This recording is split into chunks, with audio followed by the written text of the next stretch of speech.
ಆತ್ಮೀಯ ವಿದ್ಯಾರ್ಥಿಗಳೇ, ಎಸ್ಎಸ್ಎಲ್ಸಿ ಸಮಾಜ ವಿಜ್ಞಾನ ವಾರ್ಷಿಕ ಪರೀಕ್ಷೆ ಪ್ರಶ್ನೆ ಪತ್ರಿಕೆ ಜೂನ್ 2020 ಪ್ರಶ್ನೋತ್ತರಗಳಿಗೆ ಮತ್ತೊಮ್ಮೆ ತಮಗೆಲ್ಲ ಆತ್ಮೀಯವಾದ ಸ್ವಾಗತ. ಭಾಗ 2 ವಿದ್ಯಾರ್ಥಿಗಳೇ, ಈ ಸಂಚಿಕೆಯಲ್ಲಿ 3, 4 ಮತ್ತು 5 ಅಂಕದ ಪ್ರಶ್ನೋತ್ತರಗಳನ್ನು ಚರ್ಚಿಸೋಣ.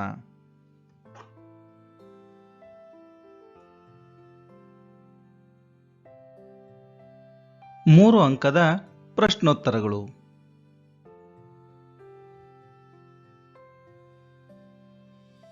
ಮುಖ್ಯ ಪ್ರಶ್ನೆ ಸಂಖ್ಯೆ 4.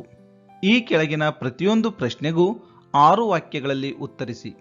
ಒಟ್ಟು 9 ಪ್ರಶ್ನೆಗಳು, 27 ಅಂಕಗಳು. ಪ್ರಶ್ನೆ ಸಂಖ್ಯೆ 25.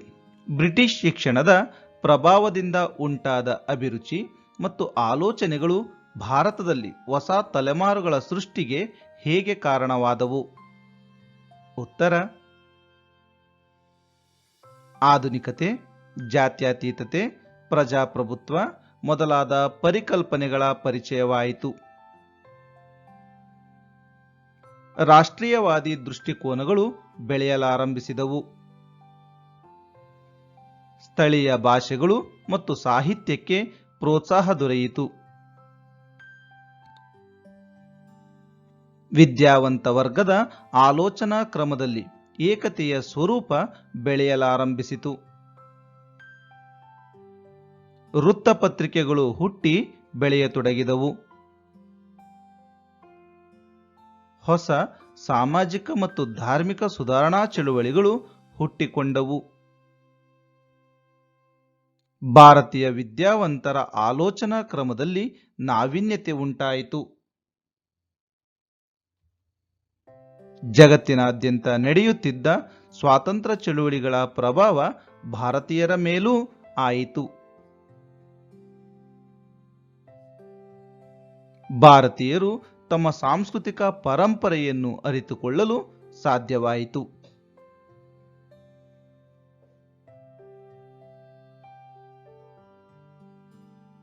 ಪ್ರಶ್ನೆ ಸಂಖ್ಯೆ 26. ಹಲಗಲಿ ಬೇಡರ ದಂಗೆಯನ್ನು ವಿವರಿಸಿ. ಈ ಪ್ರಶ್ನೆಗೆ ಒಂದು ಅಥವಾ ಪ್ರಶ್ನೆ ಇದೆ. ಅಥವಾ ಆರ್ಯ ಸಮಾಜದ ಉದ್ದೇಶಗಳನ್ನು ವಿವರಿಸಿ. ಮೊದಲನೆಯದಾಗಿ ಹಲಗಲಿ ಬೇಡರ ದಂಗೆಯನ್ನ ತಿಳಿಯೋಣ. ಉತ್ತರ: ಬಾಗಲಕೋಟೆ ಜಿಲ್ಲೆಯ ಮುಧೋಳ ತಾಲೂಕಿನ ಹಲಗಲಿ ಒಂದು ಪುಟ್ಟ ಗ್ರಾಮ. 1857ರಲ್ಲಿ ಬ್ರಿಟಿಷರು ಶಸ್ತ್ರಗಳ ಬಳಕೆಯನ್ನು ನಿರ್ಬಂಧಿಸಿ ಕಾನೂನೊಂದನ್ನು ಜಾರಿಗೆ ತಂದರು. ಹಲಗಲಿಯ ಬೇಡರು ಬೇಟೆಗಾಗಿ ಬಳಸುತ್ತಿದ್ದ ಬಂದೂಕುಗಳನ್ನು ಬ್ರಿಟಿಷರಿಗೆ ಒಪ್ಪಿಸಲು ನಿರಾಕರಿಸಿದರು. ಬೇಡರು ತಮ್ಮ ಹಕ್ಕಿಗಾಗಿ ಬ್ರಿಟಿಷರ ವಿರುದ್ಧ ಸಿಡಿದೆದ್ದರು. ಬೇಡರ ಬಂಡಾಯವನ್ನು ಇಂಗ್ಲಿಷರು ಹತ್ತಿಕ್ಕಿದರು. ಬಂಡಾಯಗಾರರನ್ನು ಗಲ್ಲಿಗೇರಿಸಿದರು.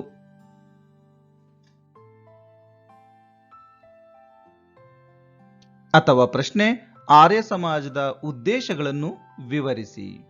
ಉತ್ತರ: ಒಬ್ಬನೇ ದೇವರಲ್ಲಿ ನಂಬಿಕೆ ಇಡುವುದು, ಹುಟ್ಟಿನಿಂದ ಜಾತಿ ಆಧಾರವನ್ನು ತಿರಸ್ಕರಿಸುವುದು, ಅಂತರ್ಜಾತೀಯ ವಿವಾಹವನ್ನು ಪ್ರೋತ್ಸಾಹಿಸುವುದು, ಬಹುಪತ್ನಿತ್ವ ಮತ್ತು ಬಾಲ್ಯ ವಿವಾಹವನ್ನು ತಿರಸ್ಕರಿಸುವುದು, ಸ್ತ್ರೀ ಮತ್ತು ಪುರುಷರನ್ನು ಸಮಾನವಾಗಿ ಕಾಣುವುದು, ವೇದಗಳು ಮಾತ್ರ ಶ್ರೇಷ್ಠವಾದವು.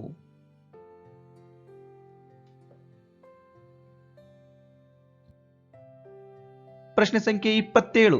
ಎರಡನೇ ಮಹಾಯುದ್ಧವು ಅತ್ಯಂತ ಬರ್ಬರವಾದುದು ಹೇಗೆ? ಉತ್ತರ: ಅಪಾರ ಸಾವು ನೋವು ಉಂಟಾಯಿತು. ರಾಜಕೀಯ ಮತ್ತು ಸಾಮಾಜಿಕ ಸಂರಚನೆ ಬದಲಾಯಿತು. ವಿಶ್ವಶಾಂತಿ ಮತ್ತು ಭದ್ರತೆಗಾಗಿ ವಿಶ್ವಸಂಸ್ಥೆ ಸ್ಥಾಪನೆಯಾಯಿತು. ವಿಜೇತ ದೇಶಗಳಿಗೆ ಭದ್ರತಾ ಸಮಿತಿಯಲ್ಲಿ ಕಾಯಂ ಸ್ಥಾನ, ಅಮೆರಿಕ ಮತ್ತು ರಷ್ಯಾ ನೇತೃತ್ವದಲ್ಲಿ 2 ಶಕ್ತಿ ಬಣಗಳಾದವು. ಶೀತಲ ಸಮರಕ್ಕೆ ನಾಂದಿಯಾಯಿತು. ವಸಾಹತುಗಳು ಸ್ವಾತಂತ್ರ್ಯ ಪಡೆಯಲು ಪೂರಕವಾಯಿತು. ಬ್ರಿಟನ್, ಫ್ರಾನ್ಸ್ ತಮ್ಮ ವಸಾಹತುಗಳನ್ನು ಕಳೆದುಕೊಂಡವು. ಭಾರತ ಸ್ವಾತಂತ್ರ್ಯ ಗಳಿಸಲು ಸಹಕಾರಿಯಾಯಿತು. ಅಣ್ವಸ್ತ್ರ ಪೈಪೋಟಿಗೆ ದಾರಿಯಾಯಿತು.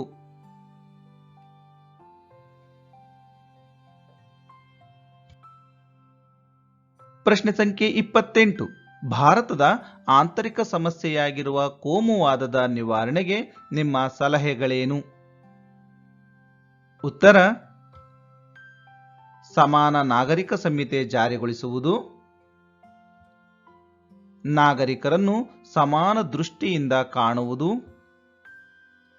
ಎಲ್ಲಾ ರಂಗಗಳಲ್ಲಿಯೂ ಜಾತ್ಯತೀತ ತತ್ವಗಳಿಗೆ ಒತ್ತು, ಉತ್ತಮ ರಾಷ್ಟ್ರೀಯ ಚಿಂತನೆಗಳನ್ನು ಬೆಳೆಸುವುದು, ಜಾತ್ಯತೀತ ತತ್ವಕ್ಕೆ ಬದ್ಧರಾಗಿರುವುದು, ಮತೀಯ ಮೂಲಭೂತವಾದವನ್ನು ನಿವಾರಿಸುವುದು, ಸಾಂಸ್ಕೃತಿಕ ಬಹುರೂಪತೆಯನ್ನು ಗೌರವಿಸುವುದು, ಸಮಾನತೆ, ಸಹೋದರತೆ ಮತ್ತು ಸಮಗ್ರತೆಗೆ ಒತ್ತು ನೀಡುವುದು.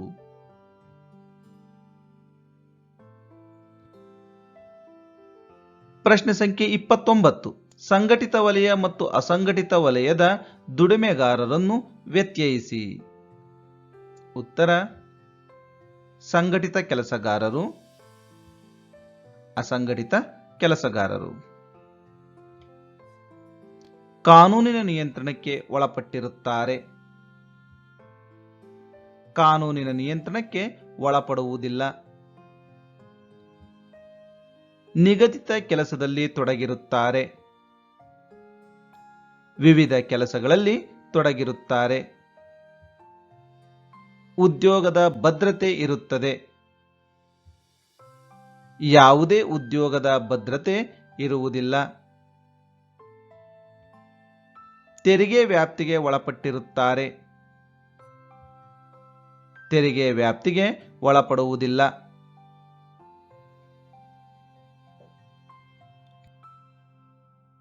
ಪ್ರಶ್ನೆ ಸಂಖ್ಯೆ 30.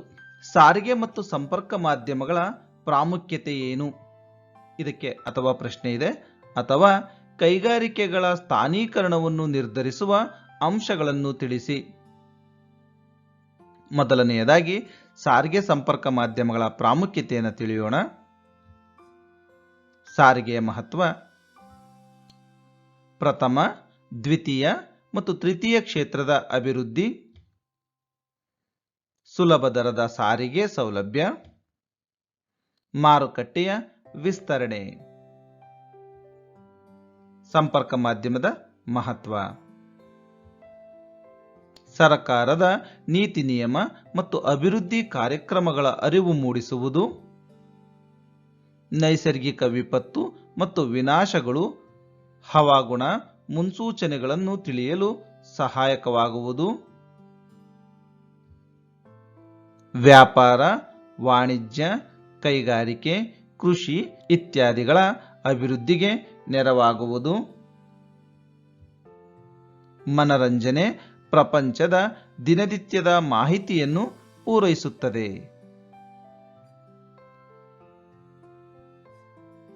ಅಥವಾ ಪ್ರಶ್ನೆ: ಕೈಗಾರಿಕೆಗಳ ಸ್ಥಾನೀಕರಣವನ್ನು ನಿರ್ಧರಿಸುವ ಅಂಶಗಳನ್ನು ತಿಳಿಸಿ. ಉತ್ತರ: ಕಚ್ಚಾ ವಸ್ತುಗಳ ಸರಬರಾಜು, ಶಕ್ತಿ ಸಂಪನ್ಮೂಲಗಳ ಪೂರೈಕೆ, ಸಾರಿಗೆ ಮತ್ತು ಸಂಪರ್ಕದ ವ್ಯವಸ್ಥೆ, ಮಾರುಕಟ್ಟೆ ಸೌಲಭ್ಯ, ಬಂಡವಾಳ, ಕಾರ್ಮಿಕರು ಮತ್ತು ನೀರು ದೊರೆಯುವಿಕೆ, ಸೂಕ್ತ ವಾಯುಗುಣ, ಸರ್ಕಾರದ ನೀತಿ ನಿಯಮಗಳು. ಪ್ರಶ್ನೆ ಸಂಖ್ಯೆ 31. ಭೂಕಂಪನದ ಮುನ್ನೆಚ್ಚರಿಕಾ ಕ್ರಮಗಳನ್ನು ಪಟ್ಟಿ ಮಾಡಿ. ಉತ್ತರ: ಭೂಕಂಪನ ವಲಯಗಳಲ್ಲಿ ಜನವಸತಿಗಳ ನಿರ್ಮಾಣ ನಿಷೇಧ, ಭೂಕಂಪನ ನಿರೋಧಕ ಕಟ್ಟಡಗಳ ನಿರ್ಮಾಣ, ಬಹುಮಹಡಿ ಕಟ್ಟಡ ನಿರ್ಮಾಣವನ್ನು ಕೈಬಿಡುವುದು, ಬಾವಿಗಳ ಆಳ ಕೊರೆತವನ್ನು ನಿಷೇಧಿಸುವುದು, ಅಣೆಕಟ್ಟು ಮತ್ತು ಜಲಾಶಯಗಳ ನಿರ್ಮಾಣಕ್ಕೆ ನಿಷೇಧ, ಅರಣ್ಯ ನಾಶ ಮತ್ತು ತೀವ್ರ ಸ್ವರೂಪದ ಗಣಿಗಾರಿಕಾ ಚಟುವಟಿಕೆಗಳನ್ನು ತಡೆಗಟ್ಟುವುದು.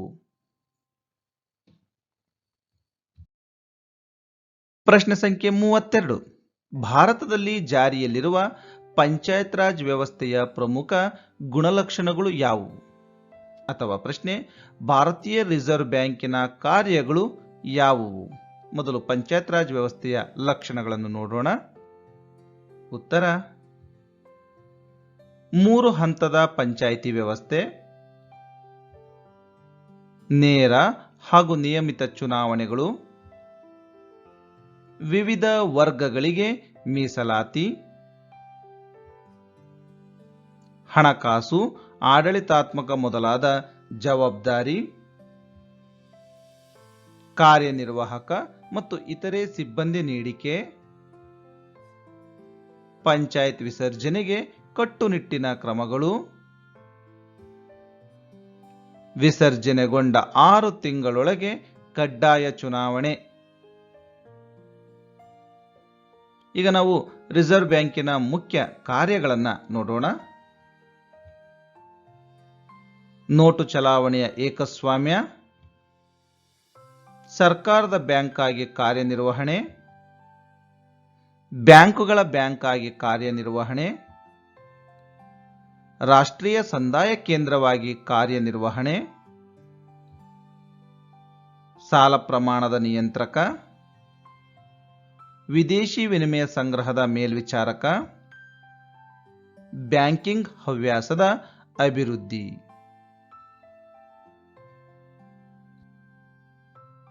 ಪ್ರಶ್ನೆ ಸಂಖ್ಯೆ 33. ಅಂಚೆ ಕಚೇರಿಗಳು ನೀಡುತ್ತಿರುವ ಹಣಕಾಸಿನ ಸೇವೆಗಳನ್ನು ತಿಳಿಸಿ. ಇದಕ್ಕೆ ಅಥವಾ ಪ್ರಶ್ನೆ ಇದೆ, ಅಥವಾ ಉದ್ಯಮಿಯ ಮುಖ್ಯ ಕಾರ್ಯಗಳನ್ನು ಪಟ್ಟಿ ಮಾಡಿ. ಮೊದಲು ಅಂಚೆ ಕಚೇರಿಗಳ ಹಣಕಾಸಿನ ಸೇವೆಗಳನ್ನು ನೋಡೋಣ. ಉತ್ತರ: ರಾಷ್ಟ್ರೀಯ ಉಳಿತಾಯ ಪತ್ರ, ಅಂಚೆ ಉಳಿತಾಯ ಖಾತೆಗಳು, ಕಿಸಾನ್ ವಿಕಾಸ ಪತ್ರ,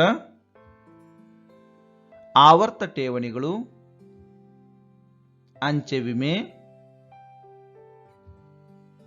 ನಿವೃತ್ತಿ ವೇತನ, ಹಣದ ವರ್ಗಾವಣೆ. ವಿದ್ಯಾರ್ಥಿಗಳೇ, ಈಗ ಉದ್ಯಮಿಯ ಮುಖ್ಯ ಕಾರ್ಯಗಳನ್ನು ನೋಡೋಣ. ವ್ಯಾಪಾರ ಚಟುವಟಿಕೆಗಳನ್ನು ಪ್ರಾರಂಭಿಸುವುದು, ಉತ್ಪಾದನಾಂಗಗಳನ್ನು ಸಂಯೋಜಿಸುವುದು, ನಿರ್ಧಾರಗಳನ್ನು ಕೈಗೊಳ್ಳುವುದು, ಎಲ್ಲಾ ಅಂಶಗಳನ್ನು ಸಮಂಜಸವಾಗಿ ಸಂಯೋಜಿಸುವುದು, ಹೊಸ ವಿಧಾನಗಳನ್ನು ರೂಢಿಗೆ ತರುವುದು, ಹಣಕಾಸಿನ ಆಯವ್ಯಯ ನಿರ್ವಹಿಸುವುದು, ಕಷ್ಟ ನಷ್ಟಗಳನ್ನು ಮತ್ತು ಅನಿಶ್ಚಿತತೆಗಳನ್ನು ಎದುರಿಸುವುದು, ಸೂಕ್ತ ಮಾರ್ಗದರ್ಶನ ನೀಡುವುದು.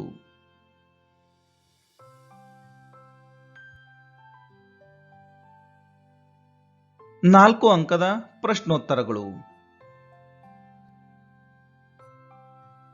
ಮುಖ್ಯ ಪ್ರಶ್ನೆ ಸಂಖ್ಯೆ 5.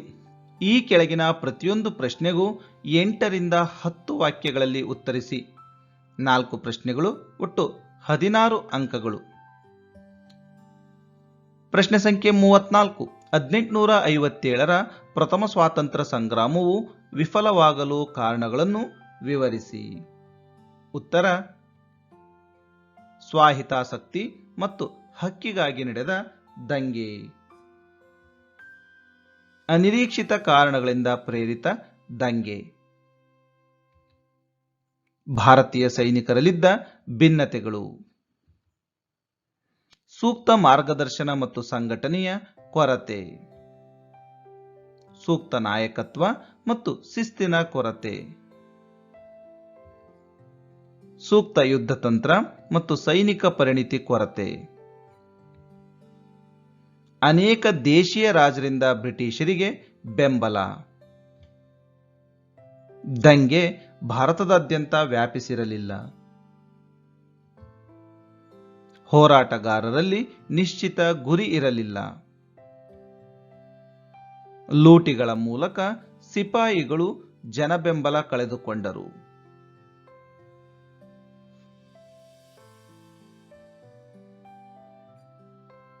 ಪ್ರಶ್ನೆ ಸಂಖ್ಯೆ 35. Doctor B R. ಅಂಬೇಡ್ಕರ್ ಅವರ ಸಾಮಾಜಿಕ ಸಮಾನತೆಯ ಕಾಳಜಿಯನ್ನು ಉದಾಹರಣೆಯೊಂದಿಗೆ ಸ್ಪಷ್ಟೀಕರಿಸಿ. ಉತ್ತರ: ಭಾರತದಲ್ಲಿನ ಅಸ್ಪೃಶ್ಯತೆಯ ನಿವಾರಣೆಗಾಗಿ ಶ್ರಮಿಸಿದರು. ಮಹರ್ ಮತ್ತು ಕಾಲಾರಾಮ್ ಚಳುವಳಿಯನ್ನು ರೂಪಿಸಿದರು. ಗಾಂಧೀಜಿ ಜೊತೆಗೆ ಪೂನಾ ಒಪ್ಪಂದವನ್ನು ಮಾಡಿಕೊಂಡರು. ಅದರಂತೆ ಚುನಾವಣಾ ಕ್ಷೇತ್ರಗಳಲ್ಲಿ ಮೀಸಲಾತಿ ಪಡೆದರು. ಬಹಿಷ್ಕೃತ ಭಾರತ ಸಂಘಟನೆಯನ್ನು ಸ್ಥಾಪಿಸಿದರು. ಸ್ವತಂತ್ರ ಕಾರ್ಮಿಕ ಪಕ್ಷವನ್ನು ಸ್ಥಾಪಿಸಿದರು. ಪ್ರಬುದ್ಧ ಭಾರತ ಮತ್ತು ಮೂಕನಾಯಕ ಇವರ ಪತ್ರಿಕೆಗಳು. ಸಂವಿಧಾನದ ಕರಡು ಸಮಿತಿಯ ಅಧ್ಯಕ್ಷರಾಗಿದ್ದರು. ಶೋಷಿತ ವರ್ಗದವರಿಗೆ ಮೀಸಲಾತಿಯನ್ನು ಕಲ್ಪಿಸಿದರು. ದೇಶದ ಮೊದಲ ಕಾನೂನು ಮಂತ್ರಿಯಾಗಿದ್ದರು. ಅಸ್ಪೃಶ್ಯತೆಯ ನಿವಾರಣೆಗೆ ಕಾನೂನುಗಳನ್ನು ತಂದರು. ಇವರಿಗೆ ಭಾರತ ರತ್ನ ಪ್ರಶಸ್ತಿ ನೀಡಿ ಗೌರವಿಸಲಾಗಿದೆ. ಪ್ರಶ್ನೆ ಸಂಖ್ಯೆ 35ರ ಅಥವಾ ಪ್ರಶ್ನೆ: ತೀವ್ರವಾದಿಗಳು ಭಾರತದ ಸ್ವಾತಂತ್ರ್ಯ ಹೋರಾಟಕ್ಕೆ ಮತ್ತಷ್ಟು ತೀವ್ರತೆಯನ್ನು ತಂದುಕೊಟ್ಟರು ಹೇಗೆ? ಉತ್ತರ: ಅರಬಿಂದ್ ಘೋಷ್, ಬಿಪಿನ್ ಚಂದ್ರಪಾಲ್, ಲಾಲಾ ಲಜಪತ್ ರಾಯ್, ಬಾಲ ಗಂಗಾಧರ ತಿಲಕ್ ಪ್ರಮುಖರು. ಮಂದಗಾಮಿಗಳನ್ನು ರಾಜಕೀಯ ಭಿಕ್ಷುಕರೆಂದು ಕರೆದರು. ಮಂದಗಾಮಿಗಳ ಮೃದು ಧೋರಣೆಯನ್ನು ಟೀಕಿಸಿದರು. ಬ್ರಿಟಿಷರ ವಿರುದ್ಧ ತೀವ್ರವಾದ ನಿಲುವುಗಳನ್ನು ಪ್ರತಿಪಾದಿಸಿದರು. ಸ್ವಾತಂತ್ರ್ಯ ಹೋರಾಟಕ್ಕೆ ಜನಸಾಮಾನ್ಯರನ್ನು ಸಂಘಟಿಸಿದರು. ಬಂಗಾಳದ ವಿಭಜನೆಯನ್ನು ತೀವ್ರವಾಗಿ ವಿರೋಧಿಸಿದರು. ಸ್ವದೇಶಿ ಚಳುವಳಿಯನ್ನು ಆರಂಭಿಸಿದರು. ಸ್ವದೇಶಿ ಚಳುವಳಿಯನ್ನು ದೇಶಾದ್ಯಂತ ಕೊಂಡೊಯ್ದರು. ಬ್ರಿಟಿಷರು 1911ರಲ್ಲಿ ಬಂಗಾಳ ವಿಭಜನೆಯನ್ನು ಹಿಂಪಡೆದರು. ತಿಲಕರು ಗಣೇಶ, ಶಿವಾಜಿ, ದುರ್ಗಾ ಮುಂತಾದ ಉತ್ಸವಗಳ ಮೂಲಕ ಜನರನ್ನು ಹೋರಾಟಕ್ಕೆ ಪ್ರೇರೇಪಿಸಿದರು. ತಿಲಕರು ಸ್ವರಾಜ್ಯವು ನನ್ನ ಜನ್ಮಸಿದ್ಧ ಹಕ್ಕು, ಅದನ್ನು ಪಡೆದೇ ತೀರುವೆ ಎಂದು ಘೋಷಿಸಿದರು.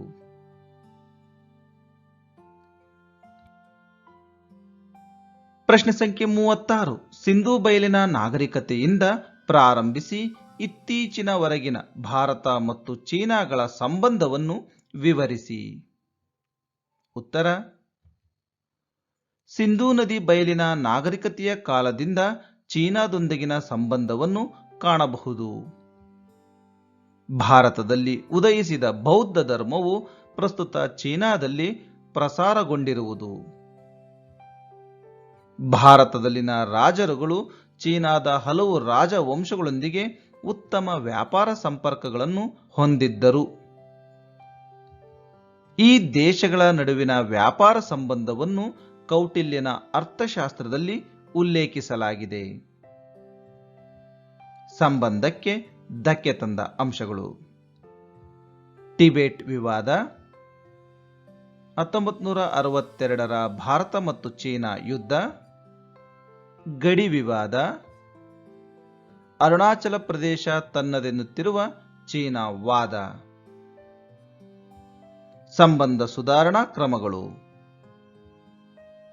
ಪಂಚಶೀಲ ತತ್ವಗಳಿಗೆ ಒಪ್ಪಿಗೆ, ನಿರಂತರ ದ್ವಿಪಕ್ಷೀಯ ರಾಯಭಾರಿ ಸಂಬಂಧಗಳು,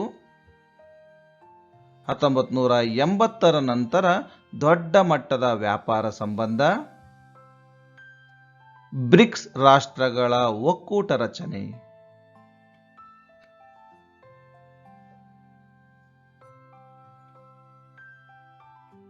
ಪ್ರಶ್ನೆ ಸಂಖ್ಯೆ 37.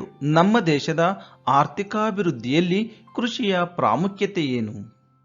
ಉತ್ತರ: ಕೃಷಿಯು ಅತ್ಯಂತ ಪ್ರಾಚೀನ ವೃತ್ತಿಯಾಗಿದೆ.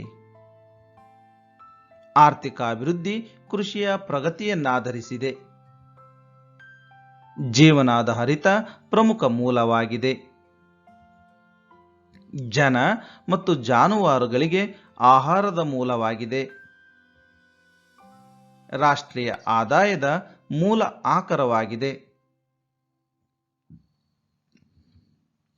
ತೃತೀಯ ವೃತ್ತಿಗಳ ಬೆಳವಣಿಗೆಗೆ ನೆರವಾಗಿದೆ. ಹಲವು ಕೈಗಾರಿಕೆಗಳ ಪ್ರಗತಿಗೂ ನೆರವಾಗುವುದು. ರಾಜಕೀಯ ಮತ್ತು ಸಾಮಾಜಿಕ ಪರಿಸ್ಥಿತಿಯನ್ನು ಪ್ರಭಾವಿಸುತ್ತದೆ.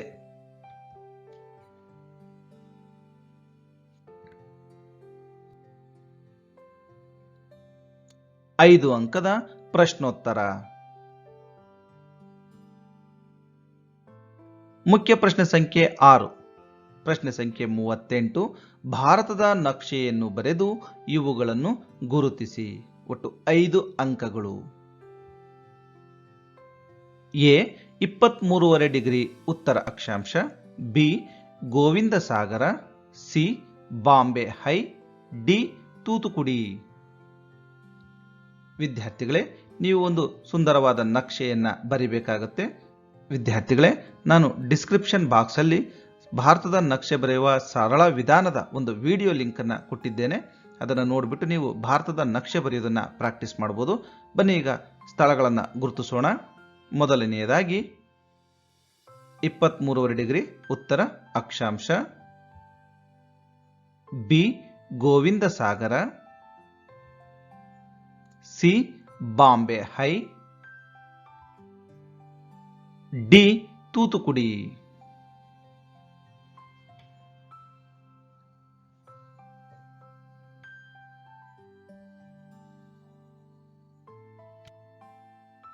ಆತ್ಮೀಯ ವಿದ್ಯಾರ್ಥಿಗಳೇ, ಮತ್ತೊಂದು ವಿಡಿಯೋದೊಂದಿಗೆ ನಿಮ್ಮನ್ನ ಭೇಟಿಯಾಗ್ತೀನಿ. ಅಲ್ಲಿ ತನಕ ಧನ್ಯವಾದಗಳು.